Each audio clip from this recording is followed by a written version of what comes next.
On a Tuesday morning in March of 1973, a farmer named Walter Briggs walked into the Stafford County feed and supply in St. John, Kansas, and asked for something that made the man behind the counter think he'd misheard.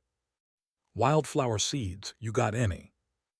Ernie Dawson had been running that feed store for 18 years. In 18 years, not one farmer had ever asked for wildflower seeds. "Like decorative flowers, for your wife's garden."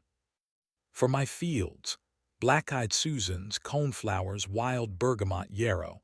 I'm going to plant them between my wheat rows." The store went quiet. There were 4 other farmers there that morning, all of them buying pesticide. The aphids had been bad the year before. The extension agent was predicting worse ahead. The counter was covered with chemical cans, skull and crossbones on every label. Dale Hutchkins was the first to laugh. "Flowers between your wheat rows. Walt, you feeling okay?" "Just trying something different." Carl Wentz, president of the County Farm Bureau, stepped forward. "Walter, I've known you 20 years. You having money troubles. Because if you can't afford pesticide this year, the co-op has a credit program." "I can afford pesticide, I just don't want it." Ernie scratched his head. "Walt, I can order some wildflower seeds from a supplier in Wichita. Take about a week." Walter laid a 20 on the counter. "Keep the change. I'll pick them up next Tuesday." He turned to leave. "Bug farmer," Carl said, loud enough for the whole store. "Walt Briggs, the bug farmer, growing a buffet for the aphids." Walter didn't turn around. He walked out, got in his truck, and drove home. The name stuck. Within a month it was a running joke at the coffee shop, the co-op, the grain elevator. "Hey Walt, how's your flower garden? Seen any butterflies lately?" Walter didn't respond to the jokes. He just planted his flowers and waited for time to prove him right. Now let me tell you about Walter, because you need to understand why a man would invite 3 years of mockery for a $12 bag of seeds. Walter was 46 in 1973, had farmed 480 acres since coming home from Korea in 1954. He wasn't a radical or an environmentalist. He was just a farmer who paid attention to things other farmers didn't notice. It had started in the summer of 1969 during a bad aphid year. Walking his fields early one morning, he noticed something strange in one corner near the fence line, an area he hadn't gotten around to spraying, where some wild plants had taken root. The aphids were there, but controlled. And crawling among the stalks, ladybugs, hundreds of them. He watched one land on an aphid-covered stalk and eat 12 aphids in a single minute. He looked at the middle of his field, where he'd sprayed 2 weeks earlier. Almost no ladybugs at all. That night he drove to the county library. He asked for every book on insects they could order. Now let me tell you what Walter found, because this is the science behind everything that followed. Over 3 years, Walter read everything the state library system could send him, and he found the thing most farmers in 1973 had never heard of: the pesticide treadmill.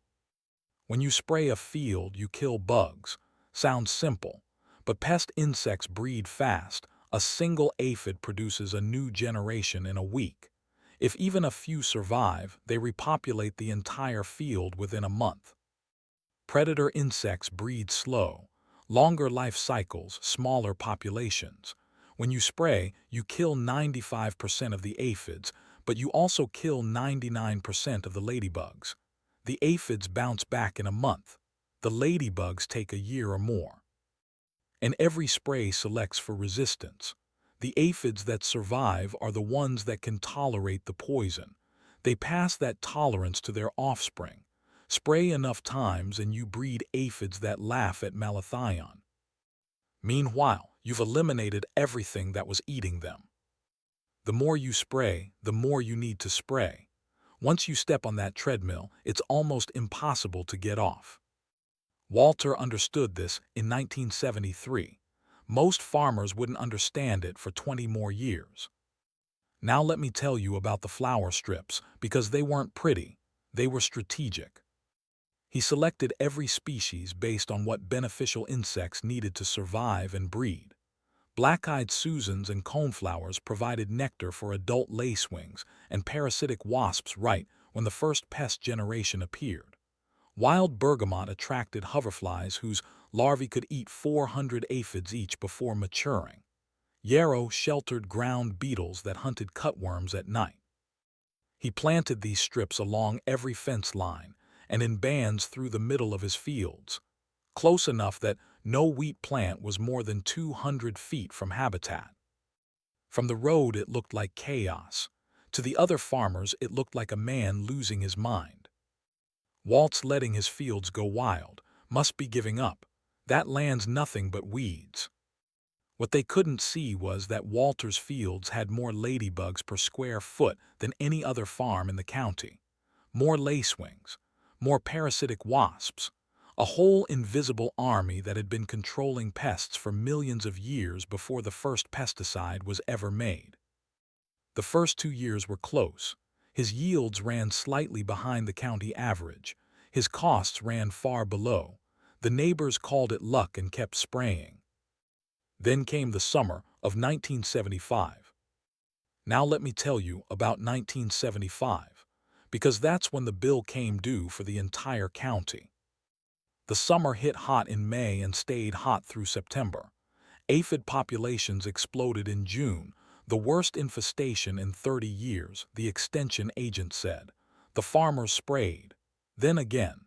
Then a third time, concentration stronger than the labels recommended. The aphids kept coming. Malathion, the gold standard since the 1950s, barely made a dent. Parathion, the stronger alternative, same result. The aphids had developed resistance. It had been building for years, generation by generation, every surviving aphid passing its tolerance forward. The treadmill had reached the end of its track. The extension agent called an emergency meeting. I've called the university. I've called the chemical companies. Nothing's available yet. My wheat will be dead by next week, Pete Vaboda said. Nobody had an answer. By mid-July, half the wheat in Stafford County was showing severe damage. By August, entire fields were lost, thousands of acres standing in the heat like monuments to failure. Except on Walter Briggs's farm. On a Saturday in early August, 102 degrees by noon, Dale Hutchins drove to the fence line between his land and Walter's. He hadn't spoken to Walter in months, but desperation has a way of overcoming pride. On Dale's side, dying wheat, brown and stunted, barely knee-high. His spray rig sat at the edge, useless. He'd burned through his entire season's chemical supply in 6 weeks. On Walter's side, golden wheat, tall, straight, heavy-headed, flower strips running through it like ribbons, yellow, purple, white against the gold. Dale climbed through the fence. He knelt beside a stalk, a few aphids, but something was keeping them in check. Then he saw the ladybug crawling up the stalk, eating 12 aphids in a minute. He looked up. The whole field was full of them, lacewing larvae on the leaves, eating faster than the ladybugs, tiny wasps moving from plant to plant, a functioning ecosystem operating right there in the middle of a Kansas wheat field. "They're eating them," Dale said out loud, though no one was there. "My God, the bugs are eating the bugs." He walked that field for an hour. That evening he knocked on Walter's door. Walter answered in his work clothes, dirt still on his boots. "I walked your field today," Dale said. "Without asking, I apologize." "No need. I need you to tell me what you did, everything." They sat on Walter's porch as the sun went down. 6 hours. His wife Helen kept the iced tea coming. Walter showed Dale the books, the photocopied journal articles, the hand-drawn diagrams of insect life cycles. He explained the predator-prey math, the treadmill, the why behind every flower species. He didn't gloat, didn't say "I told you so," didn't mention the bug farmer or a single year of jokes. He just explained. "The bugs aren't the enemy," Walter said. "Some bugs are, but most are just bugs. And some of them, the ones we've been killing along with the pests, are the best weapon we've got. Better than any chemical, because chemicals stop working eventually. Ladybugs never stop being hungry." Dale went home with a legal pad full of notes and something he hadn't felt in months: hope. The next week, Dale called a meeting at the Farm Bureau. Every farmer in the county showed up. Standing room only. 43 farmers and their families crammed into a space for 20. Walter stood in front of them. The same men who had spent 3 years laughing at him. He told them what he knew. No lectures, no sermons, no "I told you so." He passed around photos of his fields. He passed around jars with live ladybugs and lacewings. He showed them the future of their farms. Carl Wentz raised his hand, the same Carl Wentz who coined the term bug farmer. "Walt," he said, voice quieter than anyone had ever heard it, "why would you help us, after the way we treated you?" The room went still. "Because you're my neighbors," Walter said. "That's what neighbors do." Over the next month, Walter drove to every farm in Stafford County. He walked their fields at dawn and dusk, helped them find flower seed sources, told them what to plant and where, did it all for free, never asked for a single dollar, never brought up the 3 years. In 1978, a Kansas State professor named Dr. Helen Carmichael read about Stafford County in an agricultural magazine and drove 3 hours to meet Walter. She spent a week on his farm filling notebooks. On the last day, "Do you know what you've done here?" "Grown some wheat," Walter said, "planted some flowers." "You've pioneered integrated pest management. Researchers have spent entire careers trying to prove what you figured out with library books and observation. You're 10 years ahead of the science." Over the next decade, Kansas State sent hundreds of students to Stafford County. Papers, dissertations, and slowly the ideas spread across Kansas, across the Midwest, across the country. Today they call it integrated pest management, conservation, biological control. Government programs pay farmers to implement it.